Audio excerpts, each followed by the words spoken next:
Good morning, all of you. Good morning, sir. Robert Frost రాసిన poem the fire and ice. ఈ పోయంని తెలుగులో translate చేస్తా. అందరూ చెప్పండి. Some say the world will end in fire. Some say the world will end in fire. Some say in ice. Some say in ice. From what I have tasted of desire, I hold with those who favor fire. But if it had to perish twice, I think I know enough of hate to say that our destruction eyes is also great and would suffice. Okay, fire and ice, agni manchu. Some say the world will end in fire. కొంతమంది అంటారు ఈ ప్రపంచం అగ్నితో నాశనం అయిపోతుంది అంటున్నారు. Some say in ice.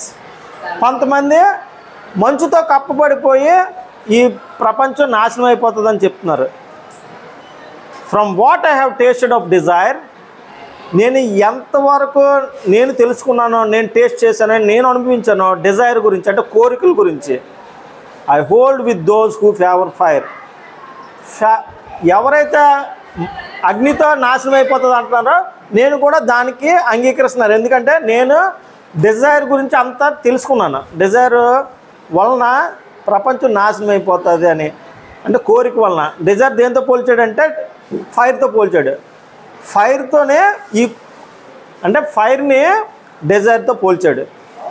నేను ఎవరైతే చెప్తున్నారో అగ్నితో ఈ ప్రపంచం నాశనం అయిపోతుంది వాళ్ళ వైపు నేను ఓటేస్తున్నాను, వాళ్ళకి ఫేవర్ చేస్తున్నాను.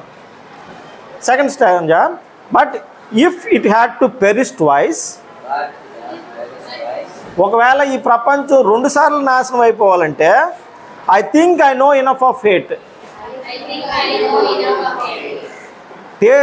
దీని ముందు డిజైర్ గురించి అయితే టేస్ట్ చేశాడు, అనుభవించాడు, దీని గురించి తెలుసుకున్నాడు.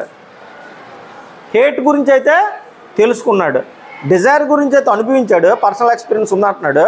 హేట్ గురించి నాకు తెలుసు అంటే తెలియడం వేరు, అనుభవించడం వేరు. ఫైర్కి ఎందుకు ఫేవర్ చేశాడంటే నేను అనుభవించాను కాబట్టి, డిజైర్ కోరికలు ఎలాగా ఈ ప్రపంచాన్ని నాశనం చేయగలవో అనుభవించాడు కాబట్టి ఫైర్కి ఓటేశాడు. కానీ హేట్ కూడా తెలుసు, హేట్ గురించి కూడా అతనికి తెలుసు. To say that for destruction ice, ఒకవేళ ఐస్ వలన ఈ ప్రపంచం నాశనం అయిపోతుందని చెప్పాలంటే is also great and would suffice. Ice కూడా ఫైర్ లాగా పవర్ఫుల్లే. ఎంత ఐస్ ఎంత ఫైర్ ఎంత పవర్ఫుల్లో ఐస్ కూడా అంత పవర్ఫుల్. ఈ ప్రపంచాన్ని నాశనం చేసినంత శక్తి ఉన్నది. అది సరిపోతుంది. ఐస్ నాశనం చేయడానికి సఫిషియెంట్కి పొయిటిక్ కన్సెషన్ ఉపయోగించాడు అంతే. సఫిషియెంట్ అని.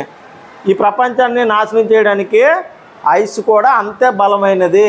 అంటే ఈ పోయంలోనే డిజైర్ని ఫైర్తోని, హేట్ అనేది ఐస్తోని పోల్చాడు. ఐస్ అంటే ఏమన్నారు?